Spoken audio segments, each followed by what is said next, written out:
大家好啊，Jason 啊，咁咧而家咧我喺成都啦，咁啊今日咧坐咗一架呢啲咁樣嘅接送車啦，上咗3000米高啊，咁啊嚟到呢個咧四姑娘鎮呢度啊，我嚟緊呢個行程啦，就會係同平時嗰啲行程唔同少少嘅，就係我哋咧會去登山，去登我人生第一座雪山，咁就會喺呢個四姑娘鎮出發啦，咁就爬大概2000米左右啦。咁啊行去到一個咧應該仲有雪嘅5000米高嘅山峰，就叫四姑娘大峰。咁啊呢個行程咧其實係有一定嘅風險嘅，因為始終高山啦，咁我都唔知自己會唔會有高反呢個問題啦。咁啊同埋咧天氣都唔係話特別好啊，今日啦同埋聽日咧都會落住雨咁樣嘅，所以咧係絕對唔簡單。又坐咗4個鐘頭車落車，行入到去呢啲地方冇樓梯咁樣行上去2層咧，其實都會覺得有啲頭暈嘅，即係好似踎低起身見頭暈咁嘅情況嘅。咁啊，希望今日可以逐漸適應呢個高度啦。咁啊，聽日咧就慢慢咧咁就行山，行好多粒鐘，都唔容易嘅。咁啊，希望一切順利，可以順利完成，影咗啲嘢俾大家睇。好啦，喺咧嗰個俱樂部隔離咧，咁啊行冇耐咧就入到一間咧比較大間嘅超市啦。證實咗係高原嘅地方啦，你見到呢啲全部都脹卜卜嘅。頭先咧，我喺俱樂部門口嗰度啦，講多2句嘢咧，都的確真係有少少頭暈咯。應該係真係高原啲氧氣稀薄啲嘅問題啦。以前踩單車上武嶺咧，都係3000米高咧，冇呢個問題。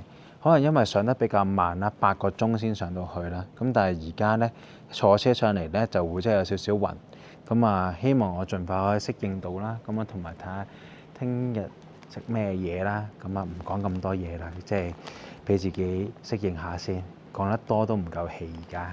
而家喺間房嗰度啦，我覺得自己應該有少少高反嘅反應咯，因為都覺得個頭都係痹痹地啦。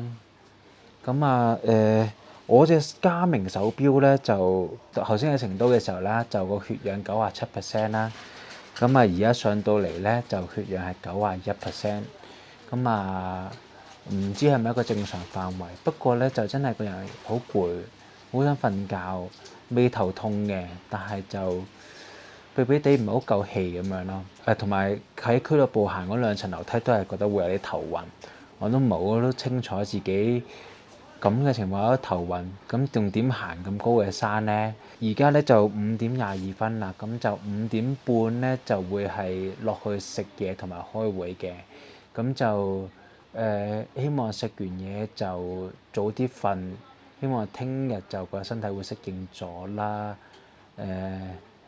就係咁啦。而家我就會攤低喺度唞一唞先。而家睇完嗰個waiver form 啦，咁之後咧就簽埋名，咁咧就領隊咧就會同我哋講解咧要注意嘅事項啦。可能就是說對這個裝備有一定的一個要求，因為你看這2天的話，比較就是說雨水比較很多了，會有一點冷啊。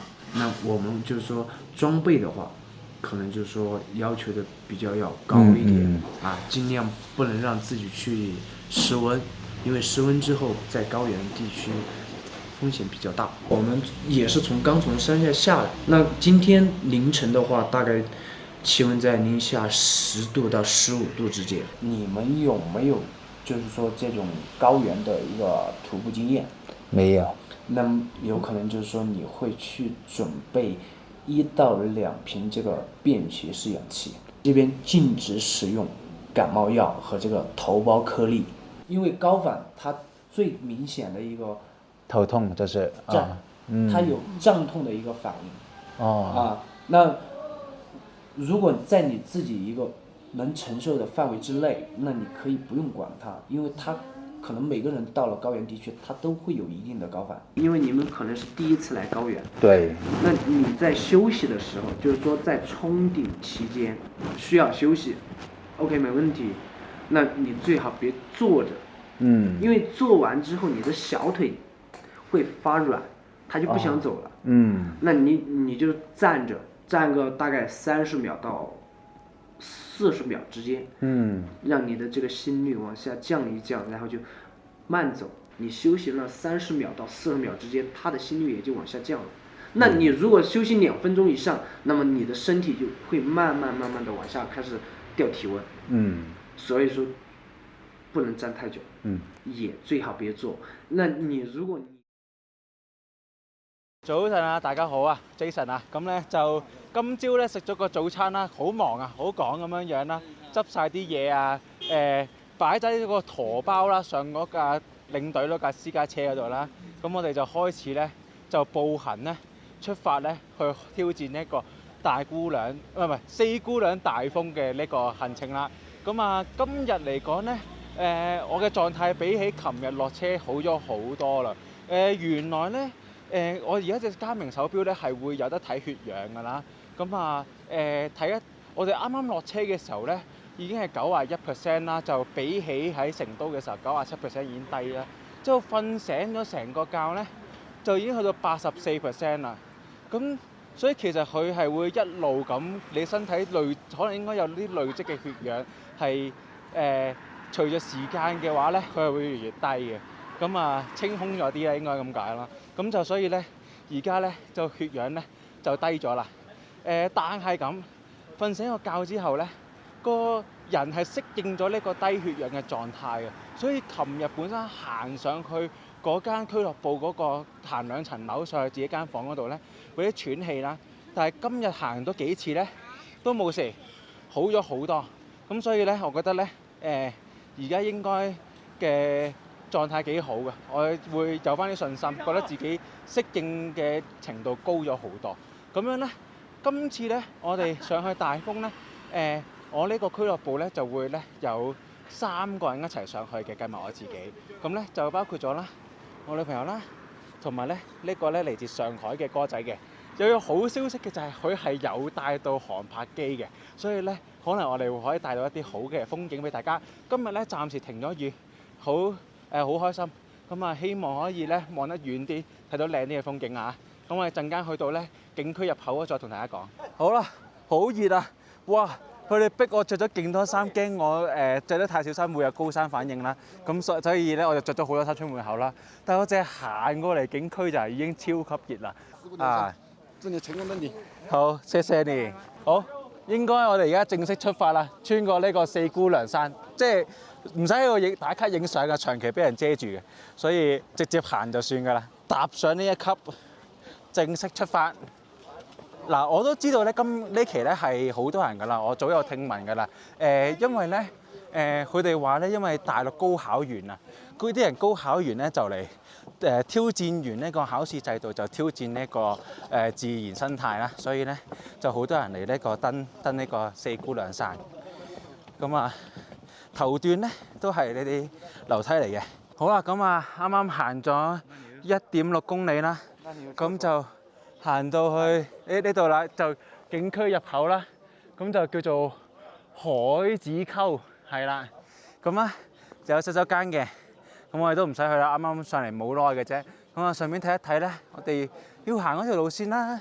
咁咧，我哋應該喺呢邊出發嘅，遊客中心，即係我諗咧係海子溝出入口，而家呢度先至係呢個遊客中心起點啦。咁我哋要咁樣兜嚟到打尖包食 lunch， 打尖包食 lunch 之後走到嚟呢度分叉上，係應該係咁樣啦。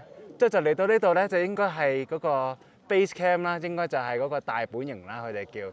咁之後咧瞓一陣間，唔係好長嘅啫，咁就去登頂大峰5000米。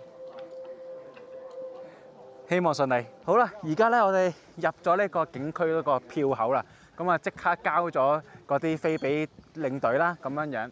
咁就嗱上邊咧馬就行緊上邊嘅，咁啊有人騎馬上去嘅，睇今日有冇先？有2個，係啦。咁啊馬上面都有駝包啦。咁咧我哋咁啊可以順便講下咧，我哋即係呢個活動啦，報呢個團啦，係有落地包服務嘅喎。咁咧，佢會咧可以有一個落地包咧，就幫你帶去大本營嗰度嘅。咁我哋喺大本營會瞓一陣覺噶嘛。咁啊會加衫啦，所以咧個落地包就係攞嚟擺嗰啲衫啦，擺大本營衝頂嘅時候咧要帶嘅食物啦，或者你其他嘅補給品啊、gel 啊，如果有嘅話，佢哋咁樣講啦，不過我就冇嘅，我唔食 gel 啊嘛。咁啊，總之補充一啲嘢啦。咁啊有個落地包，咁落地包咧就係會靠呢啲馬仔咧幫我哋帶上去嘅。喂，而家心跳都上到去150幾喎，就算行得好慢啦，都唔係話輕鬆嘅喎。哇！我哋而家發現咗我哋領隊啊，竟然喺隻馬上邊喎。點解嘅咧？嗰個駝包裏邊咧係咪有我哋嗰啲裝備嘅咧？駝包裡面是不是有我們的裝備？哦，在哪邊？哦，它的草料。哦，草料嚟得。哦，咁我跟唔到啲馬啦，由得佢哋行先啦。總之我個駝包就喺度咯。咁啊，到咗第一個 checkpoint 啦。呢度咧係3370米嘅，叫拜姑腳啊，係啦。咁就好多人都影相啦，啲領隊嗰啲都會停低喺度除飛煙先啦。啲馬仔都喺度唞一陣先啦。咁啊，係啦，即刻食下啲亂草先，係啦。咁我唔好企得咁近佢哋啲後腳啦。細個啲人教過我嘅。咁就而家咧就離開咗嗰啲木地板啦，變咗做呢啲石磚路啦。咁都係幾好行嘅，係難度就會加咗啲咁多，係啦。咁啊，同埋要避開啲馬糞。就係咁樣樣。我哋本身出發嘅時候有5個團友啦，咁啊原來頭先喺拜姑腳嗰度咧，就有2個團友咧就轉咗去騎馬啦。唔怪得咁多馬仔停喺嗰度啦，同埋咁多響度喺嗰度啦。我真唔係點解。咁啊但係佢2個咧係因為咧佢係保留體力啦。佢哋聽日咧係大風二風連續登晒2個嘅，所以咧佢哋嘅難度好高。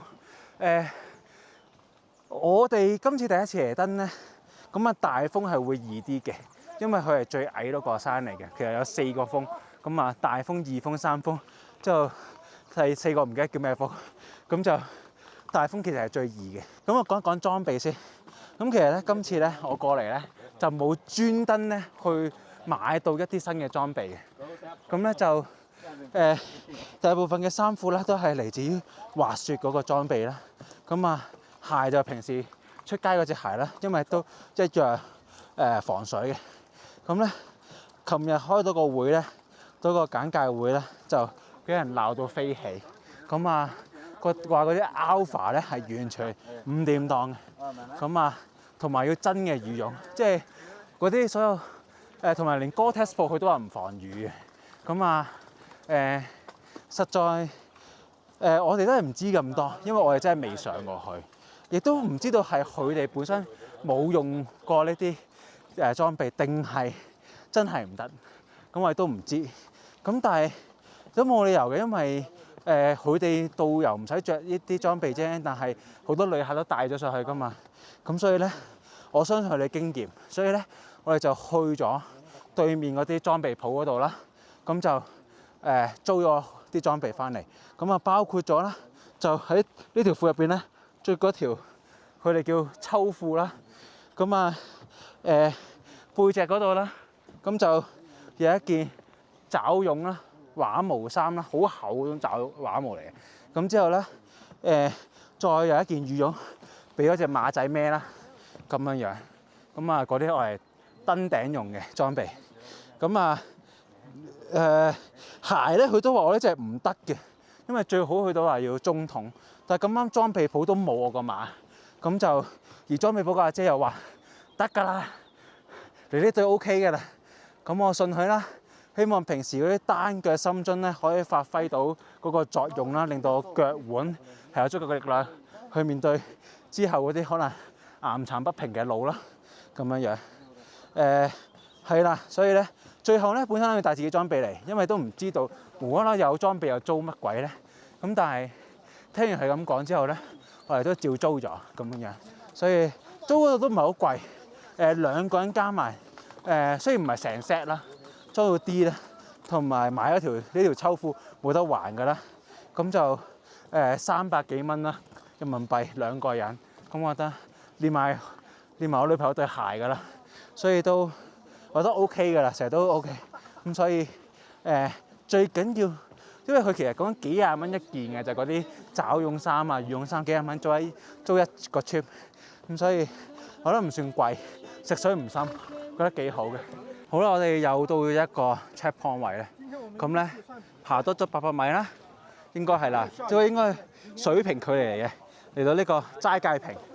咁啊，齋戒坪咧風景即刻靚好多咯，因為有個平原仔啊，嗰度有個石啦，齋戒坪嗰個石啦，咁啊呢度望出去正啊，不得了，哇！估唔到行一陣間就已經有風景睇啊，超級開心！哇，差啲踩到狗，踩到馬屎添。咁咧嗱，之後我哋陣間咧就會沿住呢條路一路上去。咁啊，斜度我覺得未算斜嘅，應該咧就好似係過咗打尖包道啦，就會特別斜嘅。哇！估唔到咧嚟到四川啦，連啲牛都有黑眼圈㗎喎。咁啊，嗰隻牛仔，你睇下嗰隻熊貓眼幾嚴重，陰公咯。同埋嗰啲牛係有角㗎咯，嗰隻角同隻山羊咁樣樣啊，超誇張咯。咁啊，繼續行住先，行住少少就有靚風景啦。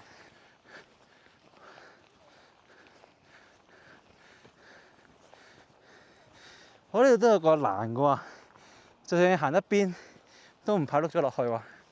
OK， 我哋而家呢度咧叫做窩莊坪，咁啊都係啲小平原，所以就叫應該就係咁解啦。咁我哋咧而家咧繼續上，好啦，咁我哋嚟到一個分岔路嘅地方啦。咁啊左邊咧上去樹林嗰度嘅，右邊咧就行呢啲泥濘路嘅。咁啊後邊有馬仔啦，咁咧響度咧就同我哋講咧，我哋行呢邊泥濘路咧，因為而家上面樹林咧就冇風景睇，呢度咧雲多啊，所以咧就行呢個咧泥濘路咧就可以行得舒服啲，同埋有風景睇下啲。但係咧呢邊咧就會好多馬屎嘅，咁咧應該都唔介意得咁多㗎啦。哇！而家嚟到呢啲咧勁泥濘嗰啲地啦，黐線好腍啊！咁但係咧風景咧係超級靚。我哋琴日咧就係坐對面嗰條咧公路咧過嚟呢個小鎮嘅，咁啊而家就可以望翻過去啦。咁啊琴日咁啊揈落嚟，好估唔到咧踩單車咧會俾車夾啦，咁啊行山咧都係會俾啲馬夾嘅。你見到好窄啦，啲路好爛啦，咁啦，但係好多馬啦，咁所以咧我哋嚟緊咧就會走翻上路啦，咁就順便咧見到呢度咧有個塔啦，亦都係佢哋嗰啲信仰嗰啲嘅嘢咧。咁啊，嗰啲馬都好靚啊，嗰啲氈咧整得勁靚，又積晒花咁樣啦，咁樣樣。好啦，咁啊行咗專登爬斜少少嗰個位咧，就係嚟到呢個咧路牌啦。咁啊，潮汕坪3633米高，咁啊由呢度啦，咁樣樣行到呢度啦，都唔係好易行啊，呢段路都。咁啊，繼續落嚟打尖包就係食 lunch 嘅地方啦。好啦，咁啊潮汕坪啦，再上多少少啦。咁啊過咗個高位，見到一個真係個平原呢個位咧，就好靚啊！見到佢哋嗰啲民族特色啊、宗教特色嘅嘢啦喺度啦。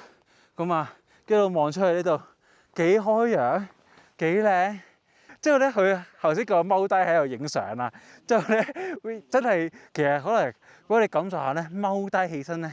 真係好暈㗎，咁啊亦都叫我哋起身之後唔好即刻行，停翻10秒、20秒先好開始行，因為真係喺高原咧，其實唔可以立亂踎低嘅。咁另外咧，再講一講咧，呢個範圍咧，佢話咧幾個月前咧，佢哋喺度有賽馬嘅活動嘅，咁啊喺度兜圈咁樣賽啦，咁就而家就過咗嗰個季節啦，咁就所以就完咗啦個賽馬活動咁樣樣，呢度咧空氣係超級清新㗎，側邊咧係啲樹啦，係黐滿咗一啲分界啊，啲菌類啊，周圍都有㗎。咁我哋咧就沿住到呢啲林道啦，咁啊好泥濘嘅，咁但係咧，哇，好靚啊，好有好有特色咯，有少少似咧嗰套咩咧嗰個 Tia In Joy 咧，咪最近有套新戲啦，講佢哋去同另一個男仔咧，就守喺一個塔嘅兩邊塔咁樣好遠噶嘛，咁之後佢哋最後咧會入到去一個谷底噶嘛，谷底個環境咧同呢度咧就好似啦，穿過咗樹林啦，我哋又嚟到一啲咁樣嘅平原啦，咁啊呢啲位咧明顯地咧，雖然亦都好好行啦，但係比頭先嗰啲位咧，見到個整體個斜坡面咧個斜度係會斜啲嘅。我想順便我想分享下咧，就係個鞋套啊。咁咧而家咧，其實你見到我咧對鞋上邊咧，即係褲腳嗰度就着咗個鞋套噶嘛。咁嗰個咧就係俱樂部俾嘅，即係個團費包賣，就借俾我哋用嘅。咁咧因為我而家係着緊咧滑雪咧 snowboard 嗰啲雪褲嚟啦，所以咧你呢邊啦，所以咧就佢本身褲腳好闊嘅。如果我咁樣着對波鞋嘅話咧，佢係會掃都一定要拖地嘅。如果摺起佢有機會咧，由上邊會積咗好多泥喺上邊。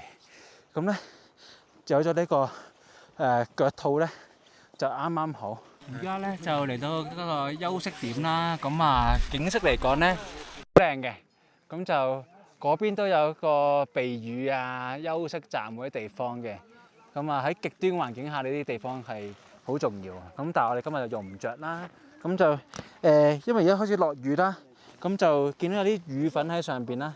咁就我哋而家仲有2.71公里到打尖包啊。咁啊，但係咧就領隊咧響度嗰啲咧就叫我哋咧着翻件雨褸先啊。雨真係馬上就落大啦，而家即刻揼緊落嚟啦。咁我哋琴日咧就係買咗呢個好時尚嘅時尚長款嘅風衣啊。咁啊，我哋可以今日就走咗潮流嘅尖端啦。咁就着住呢件，咁就本身咧未着過，退翻俾佢啊，可以攞翻20蚊嘅。不過而家着啦 ，OK。我哋搞錯咗，我哋諗緊，咦？咁件爪絨服咪濕咯？原來唔係嘅，背包應該着喺入邊嘅。我哋3個行上去嘅團友啦，最後生呢個啊，仲未畢業㗎，勁慢咯，就喺度未着。係，因為咧佢帶最多嘢嘅，佢有帶航拍機嘅，所以咧到時候咧我哋有啲咩靚畫面咧就問翻佢攞啦。好啦，呢度咧就泥濘，再加入條水管喺中間啦。咁啊要避免踩到條水管驚線，咁就行兩邊啦。咁啊稍微落車，咁啊交咗俾呢個響度咧，幫我揸機影一影而家行呢啲路嘅情況。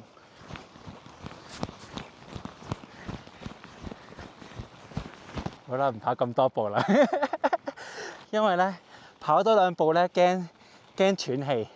咁啊，始終都係喺高山嘅範圍咧，所以我哋小心啲好啲。而家咧雨越落越大啊！但係咧行起上嚟咧個溫度都好高。咁啊一入去啲林間裏邊嗰啲啦，咁就會風景都會起霧氣咁樣樣啦。咁但係出翻到嚟呢啲位空曠位咧，會覺得好涼嘅。其實我全程咧都係 keep 住出汗嘅，即係冇。我而家好驚攝親嘅。其實如果你話我唔係響度要我着咁多衫，可能我而家一件 Alpha 喺底唔着 Merino， 就直接笠呢件嘅 Gore-Tex Pro 就搞掂啦，又防水又透氣。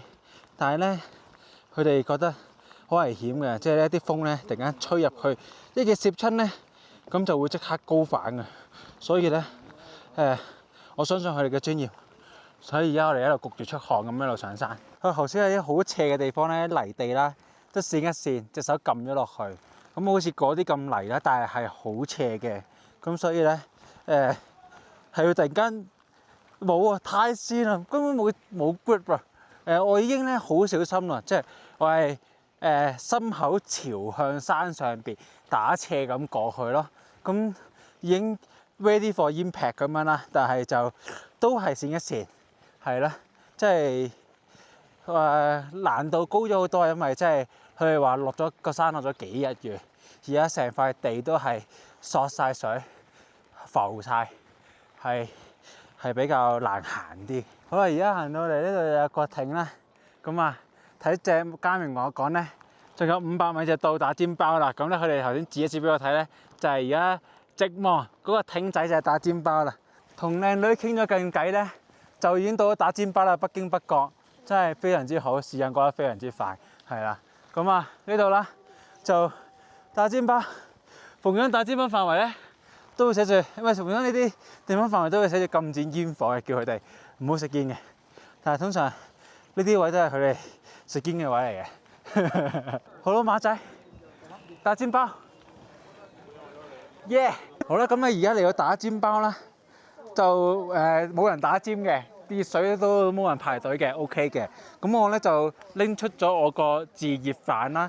佢呢度有熱水針嘅，但係原來呢個自熱飯咧係完全用唔到有啲 facility 嘅喎，因為咧呢度咧佢話水同米咧都已經喺個包入邊㗎啦。即係呢個飯咧其實咧就算唔上嚟呢個地方食，中間求其揾個草皮食都 OK 嘅喎。又係呢個 Master Chef Jason 嘅時間啦。咁我哋咧頭先已經等咗12分鐘啦。咁咧佢話12至15分鐘啦。咁我哋而家12分鐘打開睇下佢咩情況先啦。咁啊順帶一提咧，就係發現咗咧呢度表面上有個熱水機，其實佢係一個杯面嘅摧毀機嚟嘅。因為咧其實原來佢啲水溫咧係得60度左右嘅啫，所以咧任何自帶一個杯面上嚟咧，用咗佢嗰啲水咧，你只會損失一個杯面咯。OK。嗱啲飯味啊，仲係硬硬地，我哋等咗3分鐘，好啦，咁啊已經15分鐘啦，都冇煙再冒出嚟啦，咁我哋就只能夠接受現實啦，咁樣睇一睇個飯嘅效果點樣啦，真係有點硬啊！呢個即係呢個高海拔咧，即係煮呢個麵飯都有啲困難咯。咁就我懷疑我可能做錯咗少少嘢，可能我要放少少熱水喺度啲飯度先，之後先至再自熱，可能會好啲咯。而家我個底好熱嘅，不過啲飯咧嗰啲濕氣唔夠多咯，咁樣咯。可唔可以借少少熱水嚟啊，樂樂？試下味先。除咗硬就應該冇問題嘅。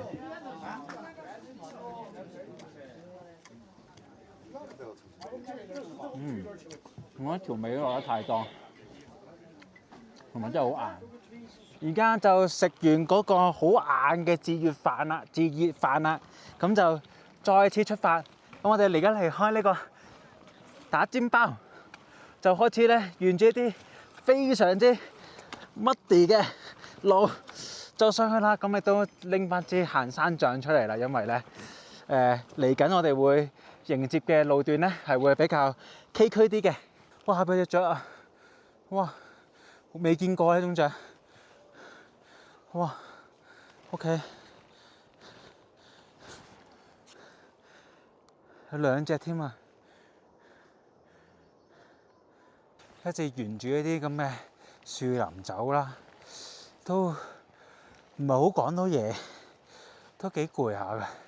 咁啊，而家咧就係咁樣啦。左邊一條路啦，右邊就係馬行嘅路啦。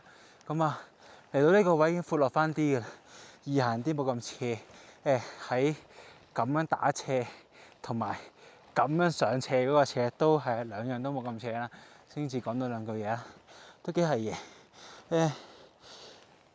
有啲其實香港都唔難，即係都幾常見一啲咁嘅路況嘅路嘅，喺啲有陣時一條徑同埋另一條徑中間啦，咁樣啦。而家呢影住前邊先啦，咁咧但係咧就好少可咁長啊。就而家咧就加上咧泥濘啦，就消耗體力得犀利啲啦。咁咧再加上呢啲樹啦，令到條路好矮啦，要避開佢啦。咁我又要踩翻泥濘啦，一直咁循環住啊，咁樣穿過咗呢個樹林啦，咁我嚟到一個小花園咁樣嘅地方。嗰個馬仔咧就會行過一條路咁樣慢慢上去啦，人咧就行呢條路 shortcut 直接淺上去。咁咧我都有啲少攰，所以咧我乘機咧喺呢個位咧唞一唞先至爬呢條咁斜嘅路，因為都幾斜下。呢啲好斜啊，超級斜，斜到係勁斜啦，仲要岩岩巉巉咁樣啦。咁但係咧上嚟呢個位咧就會見得到呢啲風景啦，好靚啊！所以趁回氣啦，又順便影一影呢個大風景俾大家睇啦。沿住呢啲泥濘嘅馬行嘅路啦，咁啊過咗嚟啦。咁啊呢段已經冇咁斜噶啦，咁就再行前少啦，咁就會咧呢度咧就個小賣部啦。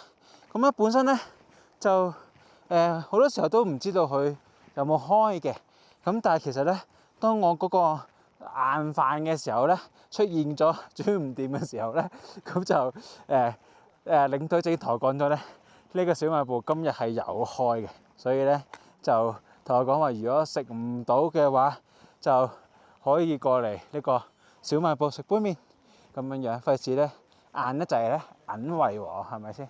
咁咧，但係咧我咧而家咧就帶大家睇一睇咧呢個小賣部出邊個台階啦。呢度首先有個石屋啊，哇，好型啊！咁之後咧嗱，我哋陣間就要慢慢咁樣鏟上去喎。不過睇嚟條路就闊落咗好多啊。咁之後嗰度見到個雪山啊。雖然唔係我哋去嗰個，但係已經望到個雪山啦。咁之後啦，一路沿住個山谷啦，咁樣望過嚟啦，哇！即係其實都幾攰下行，即係唔好行得太快，一行得急咧就會覺得頭暈噶啦。所以咧控制住咯。咁我哋而家即係又有啲科技搭救啦，又有心跳計，又有血氧計啦，咁相對好咗好多。咁就所以就可以彈得快，就細步啲。頭先 check 咗而家個血氧啦，咁啊其實同出發嘅時候差唔多，我個血氧都仲係88% 嘅，冇跌到，所以咧其實應該狀況良好，我覺得。頭先跟住航拍 K 跑嗰陣啦，希望可以拍到啲奇怪嘅畫面啦。咁咧而家前邊咧啲馬塞住咗嘅原因咧就因為我成日見到佢哋咧會棘韁繩嘅，都唔係第一次嘅啦，就係咧啲馬會踩中咗前邊嗰隻馬嘅韁繩，咁隻腳就棘住放唔到落地咯，咁啊好危險嘅。但係唔知點解佢一直都係咁樣樣，佢哋都係由得佢咁樣樣咯，即係有少少奇怪。咁我而家咧喺到相對高原少少嘅地方啦，咁就拍咗啲風景俾大家睇啦。咁啊頭先咧嗰度咧嗰個藍色帳幕啦，就係頭先個小賣部嗰度啦。我哋又已經行多咗好多上到嚟呢一度啦。咁啊keep 住落去，如果係有啲石塊嘅路嚟講，應該可以行得比較快嘅。咁我哋就有1.07公里咧，就會去到呢個大風二風嘅分叉口啦。咁啊而家咧嘅海拔咧已經去到3991米啦。咁啊差唔多4000米海拔啦，真正踏入咗呢個高原，佢哋當地人定義為高原嘅標準啦。而家咧又落出雨啦，所以我哋咧，但係咧都我哋都唔係好想着嗰件膠雨褸，因為咧嗰件嘅透氣性實在太差啦。所以咧我哋就嘗試咧就係用翻件 Gore-Tex Pro 嘅能力去應對呢個雨況啦。冇理由俾咁多錢買 Gore-Tex Pro 透氣防水，唔試下佢先噶嘛。咁咧而家咧我哋就已經去到5050米啦，過咗呢個 tree line 啦。咁就呢度開始就冇樹啦，就唔使捐住啲樹入邊咁樣行啊。咁啊開揚好多咯。咁啊前邊啦見到都好靚啦，係只不過一路咁樣啲路係咁斜落去。咁啊但係踩落啲草地嘅話咧係 OK 嘅，但係吹過嚟啲風同埋啲雨啦，如果啲頂帽唔笠住咧，係吹到頭都痛嘅，簡直係笠住會好好多。行少少行2步啦，即係頭先嗰個位啦，上少少上嚟啦，就即刻咧好似腦缺氧咁樣啦，又要停一停啦，慢慢啦逐節咁上啦。大概每一節咧就係由我呢個位去到嗰個背囊嗰個人嗰個位咁樣啦，呢個距離啦，咁就要停一停噶啦。個情況應該係等於咧踎低起身嗰下咧個腦冇氧氣啊。咁啊而家咧就去到啦頭先講嗰個咧制高點啦。咁啊呢度望翻落去啦，就好清晰啦。咁啊頭先嗰個庭園啦，啲馬休息用嘅嗰條路啦，好爛嗰條路啦，咁樣嗰隻好嘈嘅馬都已經走咗啦。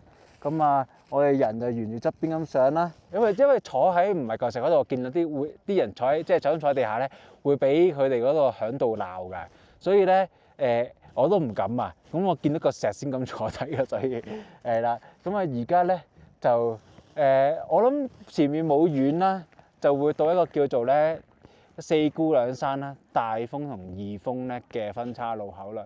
咁啊再前啲嘅位置嘅啫。咁就嘉明就話大概60米度咯，即係我諗應該過埋呢個山頂位咧，呢個山頂位就少少咧，就已經係大風二風分叉路口啦。哇！個小伙伴嚟啦，我終於唔使一個人坐啦。好啦，前面有個牌仔咧，就係嗰個分叉口啦，就快到啦。咁啊，行多幾步路就到啦。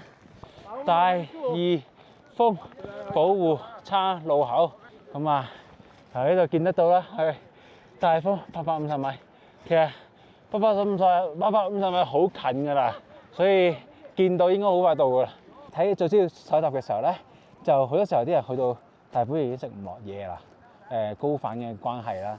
咁而我而家覺得個胃口都 OK 嘅，所以咧我覺得應該幾好，咁應該可能到時候可以食翻啲好嘢啦，係啦，我覺得幾好，但係頭先都咗一答俾出嚟，因為其實所謂嘅幾好都唔係話你喺即係喺香港地一啲水平面嘅時候嗰種狀態嚟嘅，只不過係一種可以忍受到少少個頭係有少少赤，但係又覺得唔會影響到你自己嗰個程度。係受到緊呢個低其實係受到一個低氧啦，係咪啊？或者空氣稀疏嘅條件影響緊嘅。咁但係實際上影響有少少影響，但係唔算太大。咁我都覺得幾好。咁咧又落翻出雨啦。咁啊而家咧就仲有600幾米咧就到呢個大本營啦。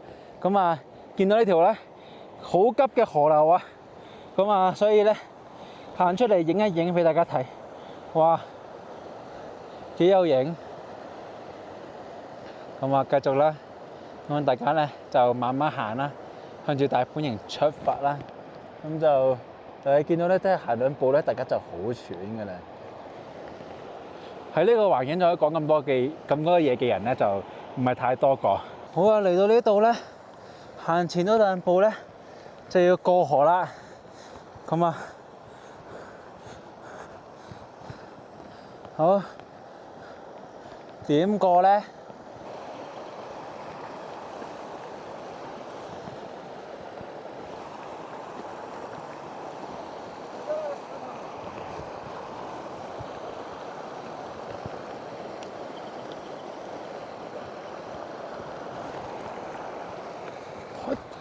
謝謝。土撥鼠，聽見嗎？土撥鼠喺邊度啊？我哋而家前面見到土撥鼠啊，咁咧唔知鏡頭見唔見到個圈翻俾大家啦？就係你見到喐緊嗰隻啦，喐緊嗰隻就係啦，女士優惠啦，就會咧有響度啦，拖行住，慢慢嚟，但係響度咧係一路食住煙一路拖住你嘅，所以咧都未必係太好受。我哋咧就要行去前邊隻馬嗰度。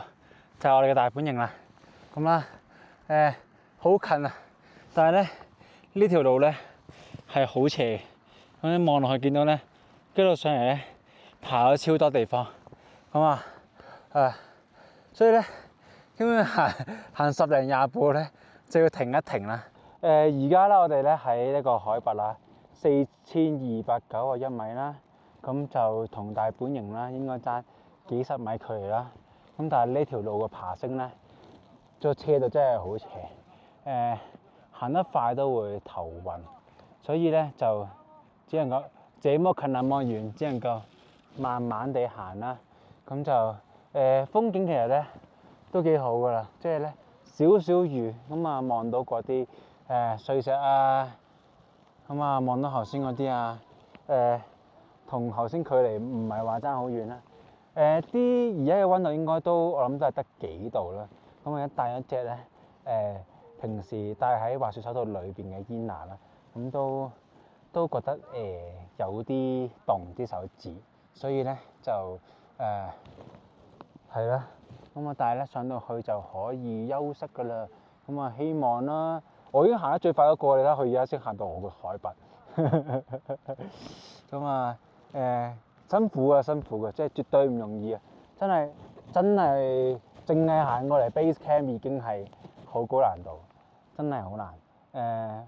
同埋有冇呢個高反咧，係真係好睇命嘅，真係唔係你話事嘅嘢嚟嘅。你可以盡最大努力嘅就係話你早多2日喺四姑娘鎮嗰度先適應咗3000米先，咁先至再開始起行咧，咁你會表現會好啲嘅。但係即係都人生都唔係咁容易啊，唔係咁容易揾到咁多假期，淨係喺呢個鳥不生蛋嘅地方嗰度瞓2日啊，係咪先？所以就係咁啊。佢又行前多幾步啦，已經開始暗啦。我都想喺再暗啲之前咧，去到 base camp， 咁就會安心啲，睇路都易啲，係啦。哇，馬仔就越嚟越近啦。咁但係咧，而家咧行咗幾步啦，我又係要喺度停一停先啊，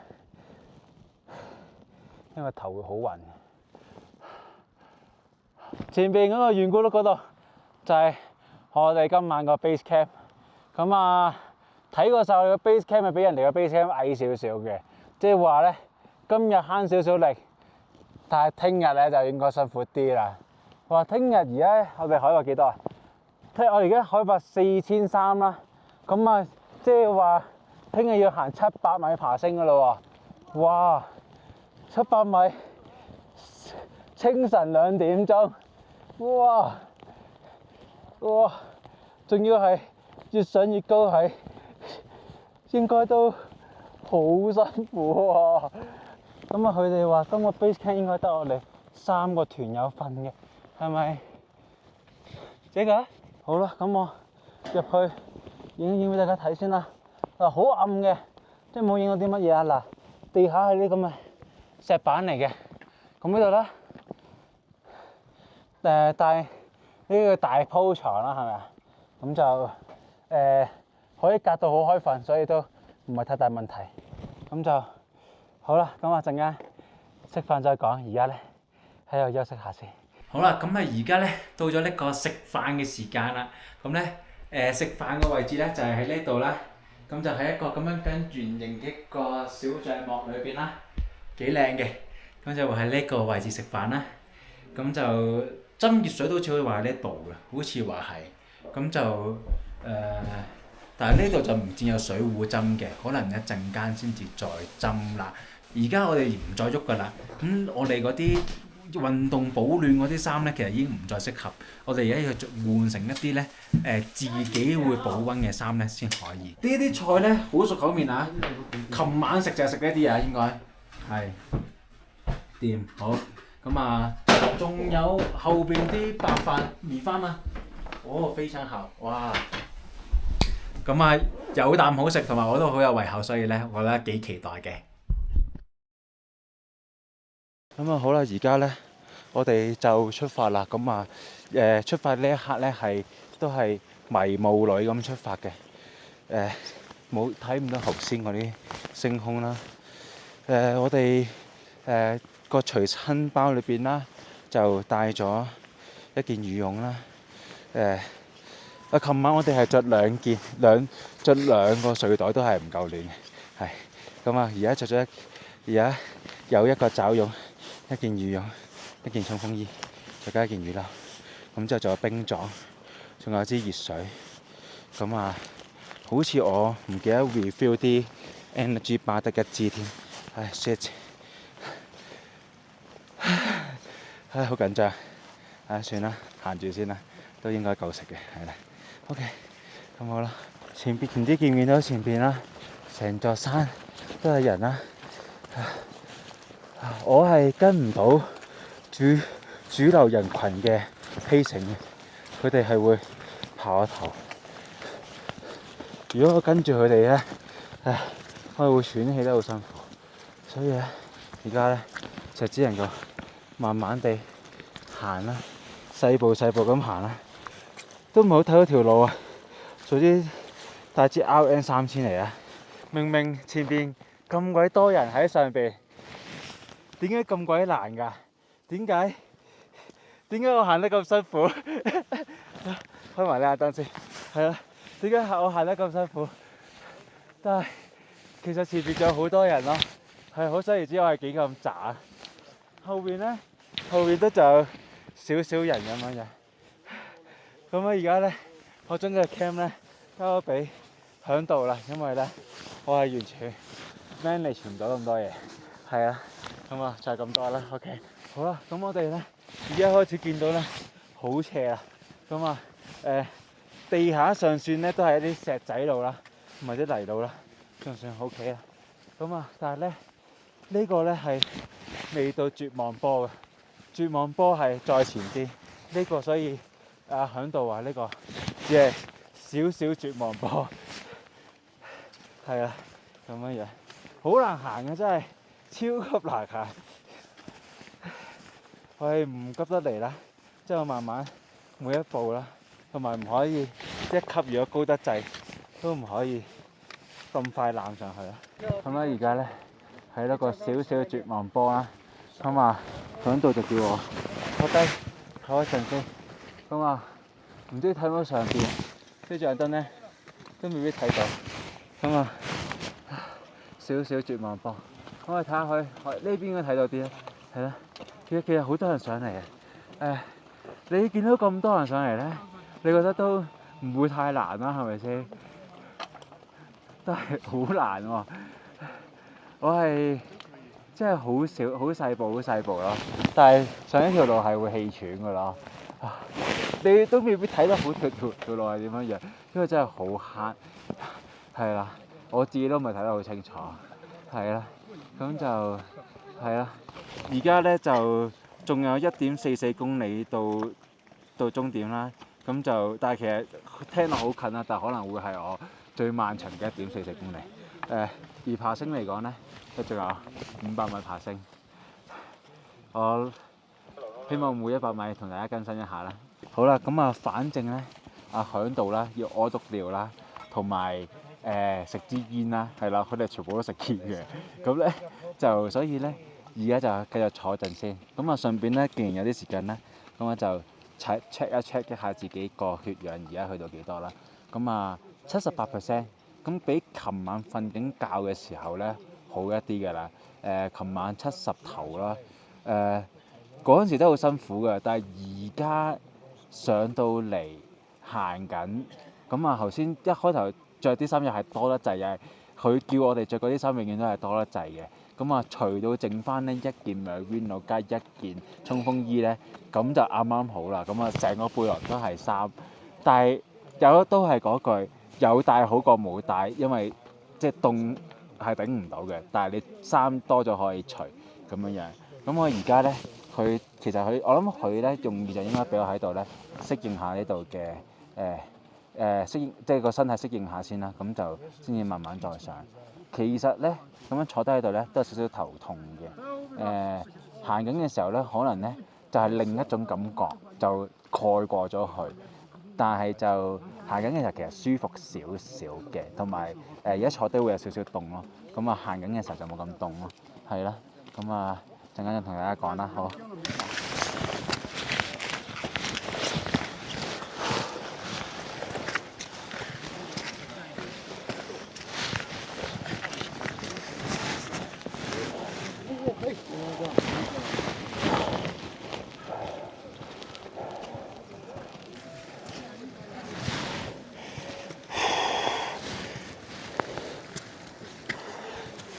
哇，等一会怎么杀啊？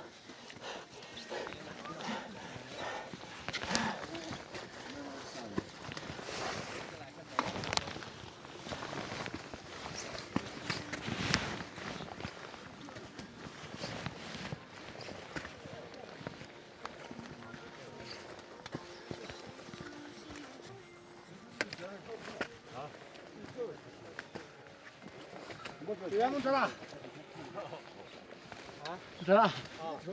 怎么不亮了？他没得劲儿了。他不去了，不去了。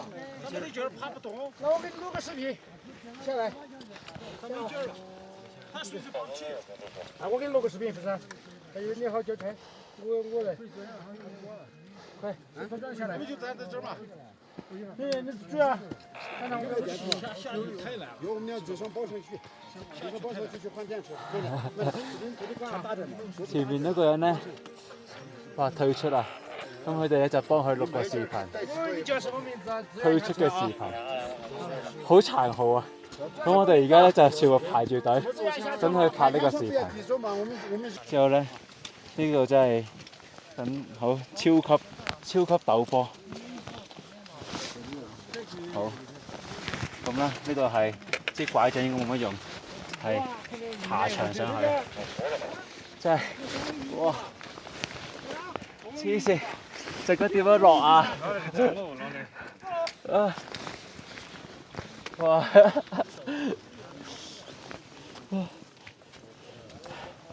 ！OK， 佢嗰啲咧食住煙咧，輕鬆地上嗰啲咧，通常都係響度嚟。我哋咧呢啲小狒狒就慢慢一步一腳嘅。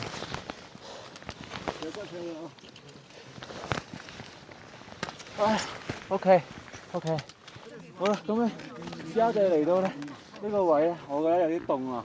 咁但係其實你已經望下隔離呢度啦，已經有雪㗎啦，所以咧而家係唔夠咯。咁我趁呢度啲，趁呢度啲石塊啦，咁我就揀個乾淨啲嘅位啦，同埋冇咁跣嘅位啦，咁就攞張台仔啦，就加件衫先。我應該現在紮爪毛還是紮羽絨？紮那個那個加絨的那個。紮絨的。淨係做呢啲咁嘅嘢都喘喘地氣，勁渣。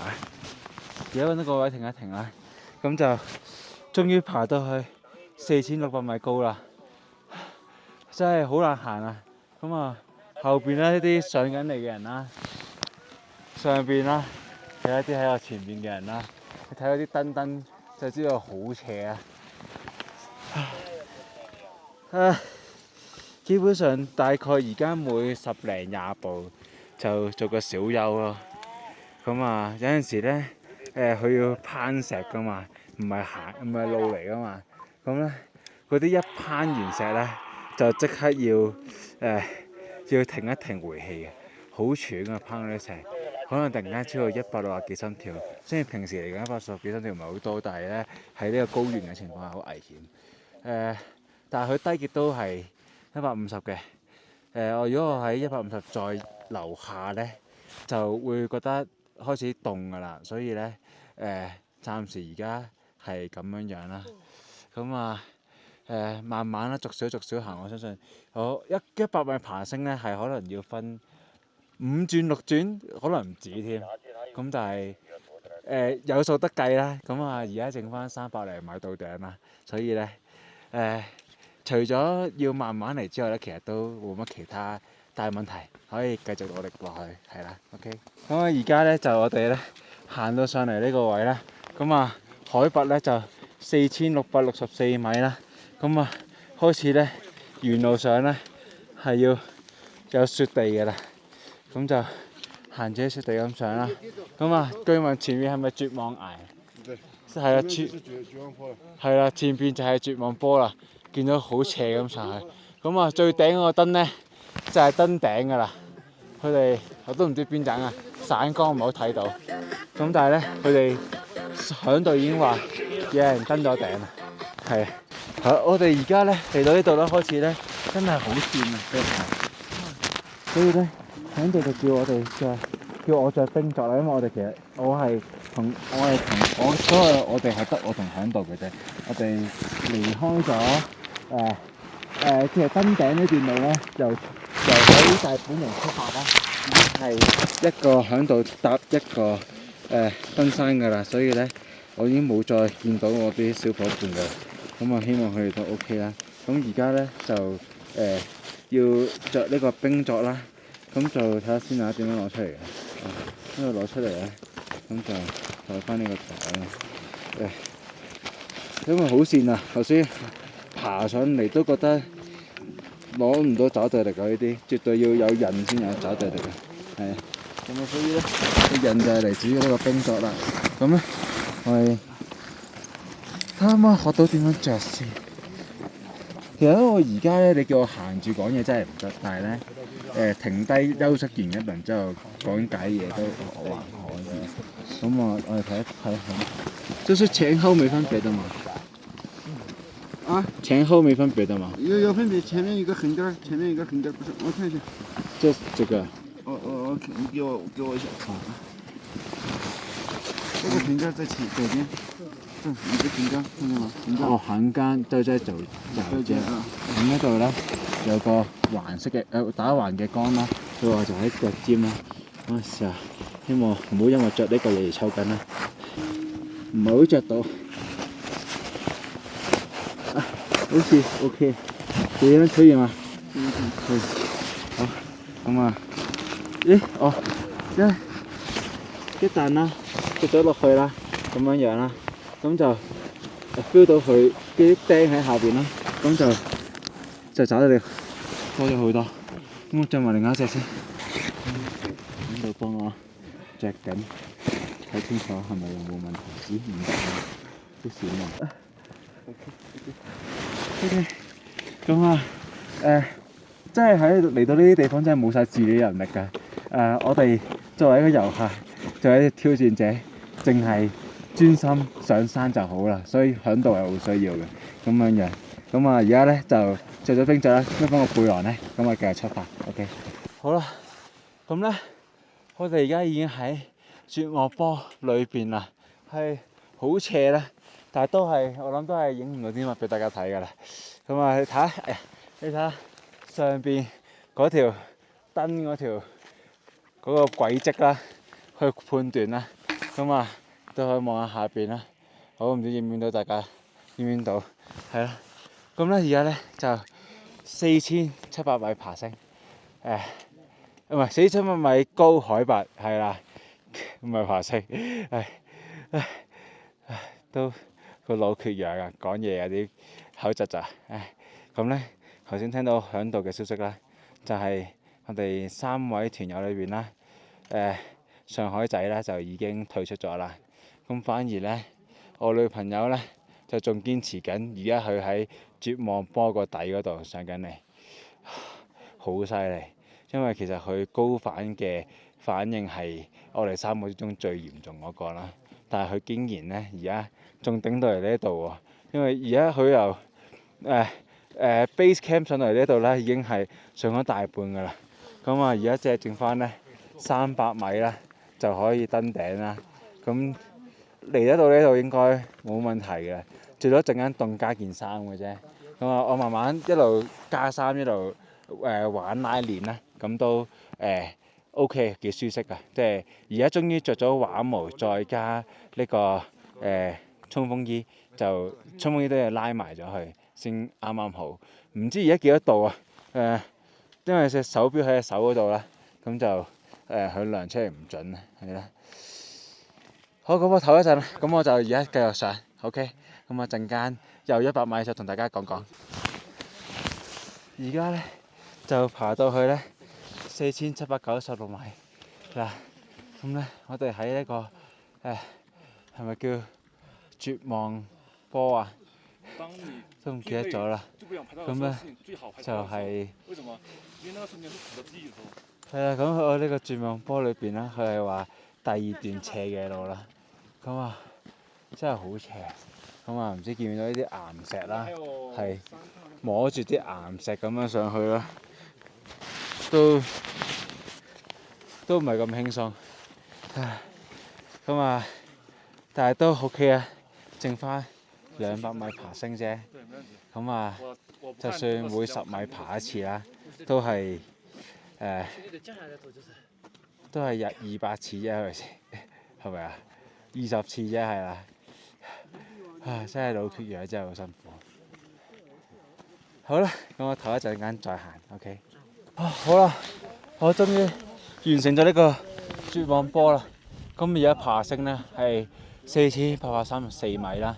咁啊，呢個叫鴨子球啦。咁啊，佢就會咧見到成個雲海啦，見到好高嘅山脈啦。我哋而家完全係喺雲上邊啦，係啦。咁啊上到呢個位啦，咁就會有啲凍啦。咁可能我陣間就會着翻件羽絨啦。咁我真係3件嘢都用晒啦，都好辛苦啊。基本上以為每爬升10米可以唞一唞，都係分20次啫。但其實咧，根本爬升5米咧就要唞一唞咯。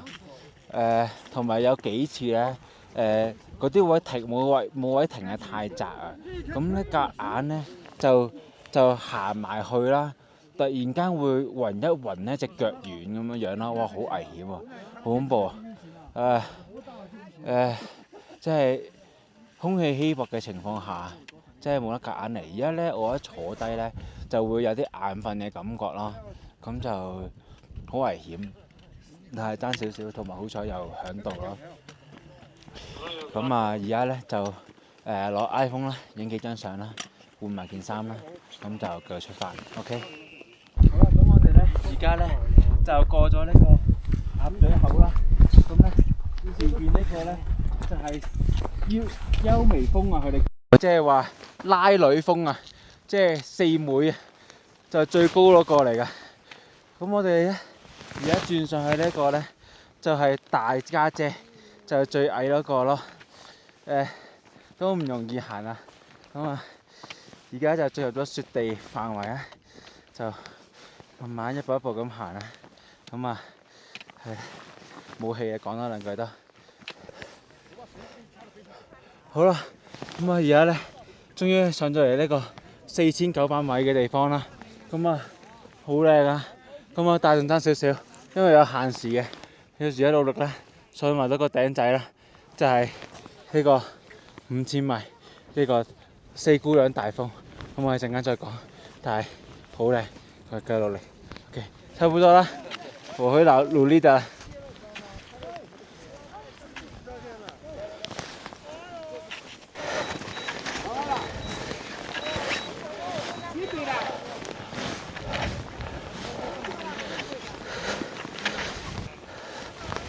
哇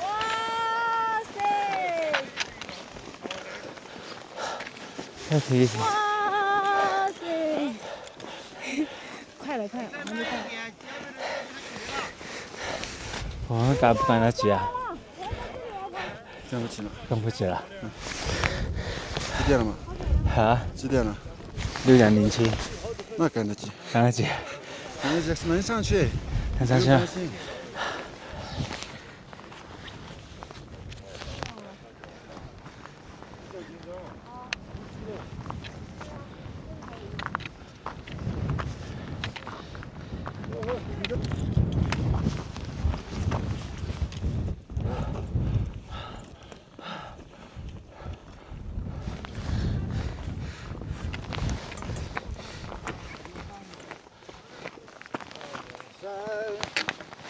呼唤我。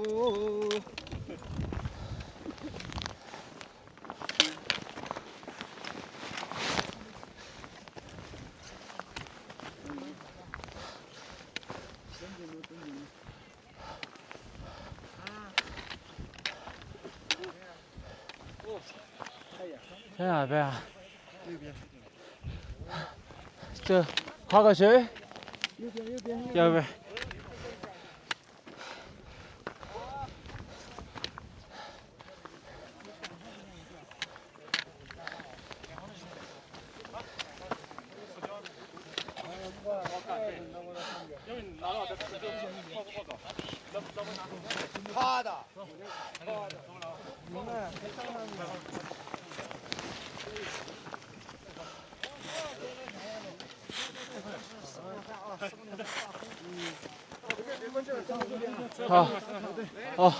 我排你後邊吧。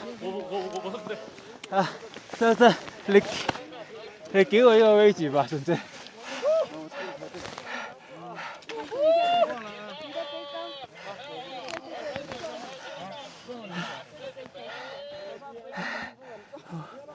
哎呀，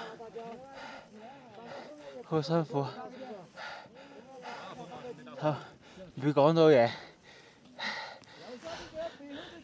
而家已經6:33。咁咧，其實我哋都唔知道佢哋個關門時間係幾時。我覺得應該6點半咯。因為講過話2點半起步，4個鐘內一定要登頂。咁所以咧，我遲咗少少出發啦。咁啊，而家6:33嚟到呢度啦。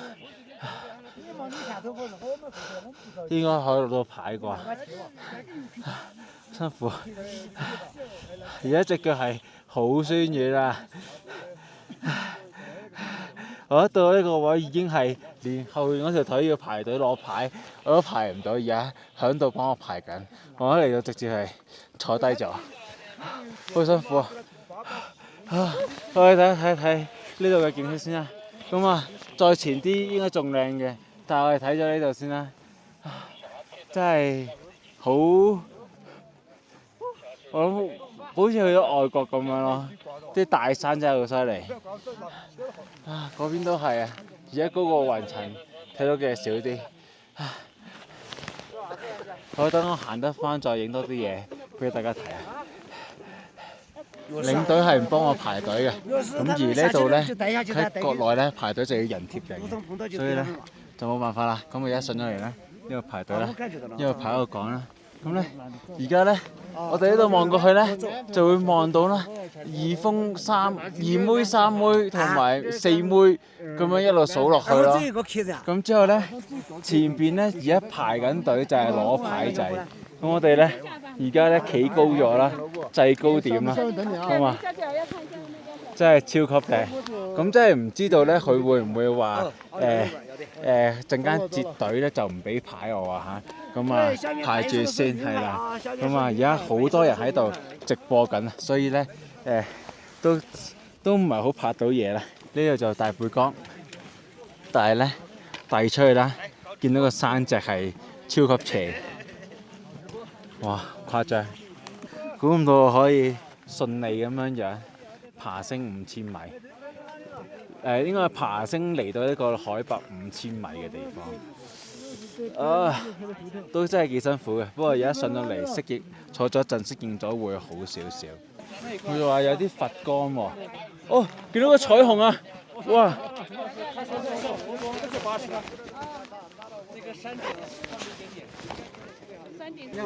好，謝謝，謝謝。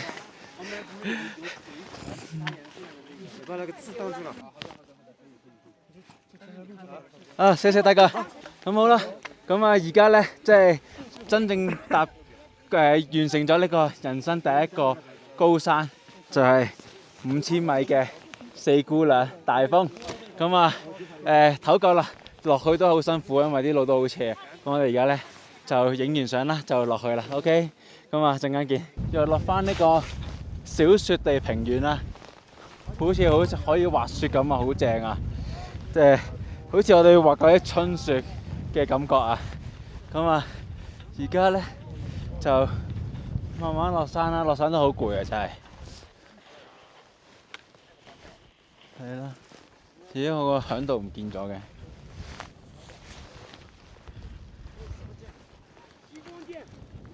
係啦，行住先啦。咁啊，呢個位咧，真係可以滑雪啦，覺得。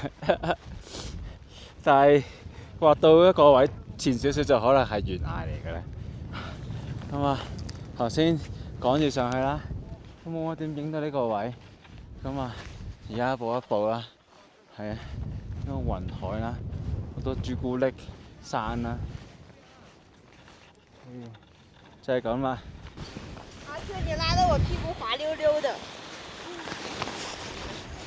咦？這個就係傳說中嘅屁滑喎。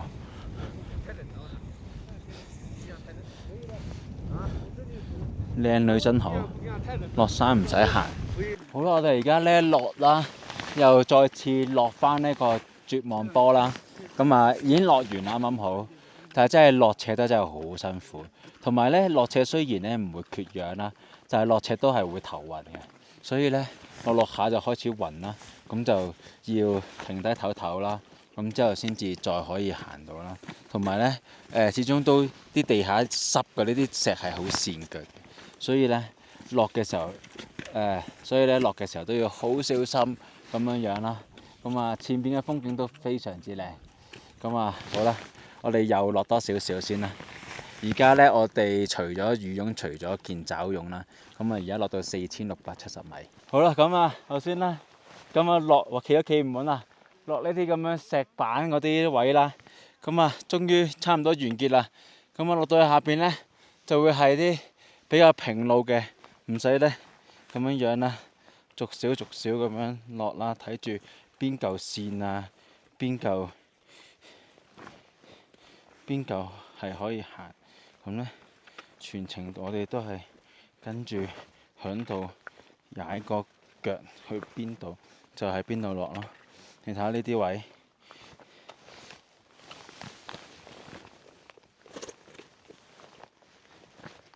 又濕又斜，所以一直咁樣落嚟啦，一啲都唔輕鬆啊！亦都冇乜手去拍俾大家睇。咁啊，但係咧而家終於過咗啦，咁啊變咗咧應該會平淡翻少少。好啦，終於離開咗嗰啲巨石陣嗰啲超難落嘅石路啦，到翻嚟呢啲啦，多啲泥嘅路啦，易行啲啦。咁啊，應該行多陣就會見到大本營噶啦。今次呢個挑戰都真係幾難玩。我而家兩隻腳都軟晒，基本上頭先一路落山都係好辛苦。有高山反應嘅挑戰啦，本身之後行山行咁多，而且條路本身又唔係平，好難行，咁啊真係好大嘅挑戰。咁啊好彩啦，咁啊今次順利完成咗啦。咁但係都好辛苦啊，到你而家我都有少少頭痛，係啦。咁就經驗分享嚟講咧，導遊佢哋一開頭要我哋去租嗰啲衫咧，真係全部用得着啊！所以咧，你哋都應該要租。同埋40蚊租一個 trip， 租件羽絨咧，仲要我嗰件係啱啱剪牌嘅添，咁所以實在太抵啦。咁冇乜理由唔租，因為咧，其實咧，喺3000幾米嘅時候咧，佢哋高反嘅時候咧，係2件羽絨都係完全唔夠暖嘅，所以咧，你唔好淨係諗你行緊嘅時候咯，因為我行緊嘅時候都要着晒佢嗰件畫毛啦，同埋嗰件羽絨啦，再加我呢件衝鋒衣，再加埋我嗰件 Merino base layer 先至啱啱好。咁可想而知，如果冇咗嗰件羽絨，同埋冇咗嗰件畫毛嘅話咧，真係搞唔掂。咁所以咧，好彩有聽佢哋經驗老道嘅人咧嘅建議啦，咁就令到可以今次順利登頂啦。同埋夜晚黑啦，冚2個睡袋啦，都係唔容易，都係好辛苦。咁咧有機會咧佢哋我哋3個人咧黐埋一齊瞓咧，咁啊導致到佢哋咧氧氣唔夠啦，結果佢哋2個都高山反應比較嚴重，就唔可以順利登頂。咁但係如果你多啲人嘅季節過嚟嘅話咧，咁我都相信咧嗰個帳幕咧可能係會塞爆咗啦。咁啊，二氧化碳濃度都係極高嘅，所以咧但係我自己咁覺得嘅，個二氧化碳濃度咧，其實係幫你個身體咧更加快適應啦呢一個低氧嘅環境啦。咁啊再講下琴晚嗰個情況好，個心跳得好犀利啊！成個太陽穴咧，個心係咁超咗個心跳喺度咁樣嘅。咁咧，因為咧佢就算你已經係攤喺度瞓覺，7點鐘開始瞓，咁啊睇一睇隻表咁樣8點半咁計啦。夜晚黑8點半咧，瞓咗個半鐘啦。哇！個心跳仲係咁急嘅，咁樣好恐怖。即係去到12點鐘啊，都仲係去到120心跳。你好少可喺瞓緊覺嘅時候有成100幾心跳，所以係超級恐怖嘅一件事。咁啊好彩啦，問題不太大，順利完成到。咁我就而家我哋翻去大本營嗰度啦。而家問下響度行邊條路先。完全估唔到我哋今朝因為黑乜都影唔到啊嘛，完全估唔到你今朝係行啲咁樣嘅路啦，摸黑咁行啦，行去呢座山上邊咯，太黐線啦！點想像到摸黑行呢啲咁嘅路㗎？唔拗柴至奇啊！太誇張啦！咁啊，但係而家見得翻呢度啦，就代表我就嚟可以翻到去見得翻我啲團友啦，好感動啊！咁啊，好多謝大家咧收睇咗呢條唔係踩單車又唔係滑雪嘅一條另類嘅自我挑戰嘅登山片啊！咁啊，希望咧有時有機會咧，如果可以挑戰唔同下嘅嘢咧，都幾開心嘅。咁啊，我哋就下條片再見啦。好，拜拜各位。